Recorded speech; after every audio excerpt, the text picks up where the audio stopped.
કોઈએ ખૂબ જ સરસ કહ્યું છે, ઈર્ષ્યા આપણું ધ્યાન આપણા ગુણોથી હટાવે છે, જ્યારે સેવા આપણા ગુણોને ઉજાગર કરે છે. નમસ્કાર દોસ્તો, આ વાત ઉપર હું એક નાનકડી વાર્તા કહેવા માંગુ છું, તો જરૂરથી સાંભળજો.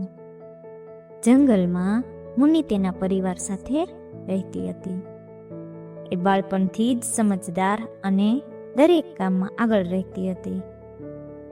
પણ જેમ જેમ તે મોટી થવા લાગી તેમ તેમ તેના મનમાં એક અજીબ ઈર્ષા પેદા થવા લાગી. જ્યારે તે મોરને નાચતા જોઈ ત્યારે કહેતી, જુઓ એની સુંદરતા, બધા એની તરફ જુએ છે, મારા તરફ તો કોઈ જોતું જ નથી. જ્યારે તે પતંગિયાને ઉડતી જોતી ત્યારે વિચારતી, કાશ મને પણ પાંખ આપ્યું હોત, હું પણ ઉડી શકત, પણ મારે તો જમીન પર રેગતું જ રહેવું પડે છે. અહીં સુધી કે તેને ખિસકોલી સાથે પણ ઈર્ષા થવા લાગી, જે પળભરમાં એક ઝાડ પરથી બીજા ઝાડ પર ફાંફા મારતી. ધીરે ધીરે મુન્નીનું ધ્યાન તેના કામ પરથી ભટકવા લાગ્યું. જે મુન્ની પહેલા ખોરાક એકઠું કરવામાં સૌથી આગળ રહેતી હતી, હવે તે પાછળ રહેતી જતી. એના મિત્રો પૂછતા, તું આટલી ઉદાસ કેમ રહે છે? પણ મુન્ની માત્ર સ્મિત કરીને ચૂપ રહી જતી હતી. એક દિવસ જંગલમાં ભારે પવન સાથે મુસળધાર વરસાદ આવ્યો. ઝાડો તૂટી ગયા, નાળાઓ ઉફાન પર આવી ગયા અને ઘણા પ્રાણીઓના ઘર વેર વિખેર થઈ ગયા. પતંગિયાની પાંખ ભીંજાઈને ભારે થઈ ગઈ હતી, હવે તે ઉડી શકતું ન હતું.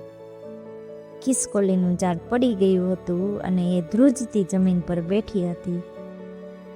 મોરની રંગીન પૂંછાઓ પણ ભીંજાઈ ગયા હતા અને એ પાંખો ફેલાવી શકતો ન હતો.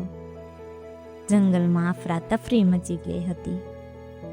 પણ કીડીઓની કોલોની સંપૂર્ણ સુરક્ષિત હતી, કેમ કે એમણે જમીનમાં ઊંડા માર્ગો બનાવીને ઘરો મજબૂત બનાવી દીધા હતા.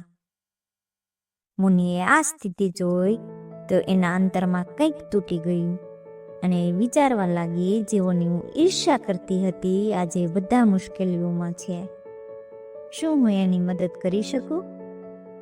પછી એણે નક્કી કર્યું અને મુનિએ તરત જ પોતાની કોલોનીની કીડીઓને બોલાવી અને કહ્યું, આપણે બીજાઓની મદદ કરવી જોઈએ. જો આપણે સૌ મળીને પ્રયત્ન કરીએ તો બધાને બચાવી શકીએ. સેંકડો કીડીઓ શ્રેણીબદ્ધ રીતે બહાર નીકળી. કેટલીક કીડીઓ પતંગિયાને પીઠ પર ઉઠાવીને સુરક્ષિત જગ્યાએ લઈ ગઈ. બીજી કીડીઓ ખિસકોલીની માટે પાંદડાની સાજ બનાવવા માંડી અને કેટલીક કીડીઓ મોરના પાંખોમાંથી પાણી સાફ કરવા માંડી. જંગલના પ્રાણીઓ આ જોઈને આશ્ચર્યચકિત થઈ ગયા કે આટલી નાની જીવ પણ આટલા મોટા દિલની માલિક હોઈ શકે છે.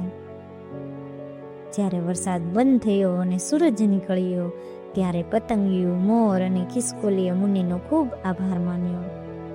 મોર બોલ્યો, તારા જેવી સુંદરતા મેં આજ સુધી નથી જોઈ. ખિસકોલી બોલી, આજે સમજાયું કે સાચી શક્તિ દેખાવમાં નહીં, સેવામાં છે. અને પતંગિયું સ્મિત સાથે બોલી કે તું ન ઉડી શકે, ન ઝગમગી શકે, છતાં તું અમને બચાવી અને સૌથી શ્રેષ્ઠ છે. એ દિવસે મુનિએ પહેલી વાર પોતાના પર ગર્વ અનુભવ્યો. એણે જાણ્યું કે એ જેટલી દેખાય છે એનાથી ઘણી વધારે કિંમતી છે. હવે એ બીજાઓની ઈર્ષા કરવાનું છોડીને એ સમજી ગઈ હતી કે દરેક જીવની પોતાની એક ભૂમિકા હોય છે, અને જો આપણે પોતાની શક્તિને ઓળખીએ અને તેનો ઉપયોગ બીજાની મદદમાં કરીએ તો આપણે બીજાની જિંદગી બદલી શકીએ છીએ. તો દોસ્તો, બીજાઓની ઈર્ષા કરવી એ આપણને નબળા બનાવે છે, પણ જ્યારે આપણે આપણા અંદરના ગુણોને ઓળખી અને તેનો ઉપયોગ સેવા માટે કરીએ ત્યારે જ આપણે સાચા અર્થમાં ખાસ બનીએ છીએ.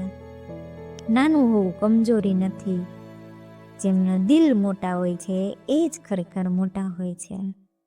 તો આ સ્ટોરી તમને ગમી હોય તો લાઈક, શેર અને સબસ્ક્રાઈબ જરૂરથી કરજો.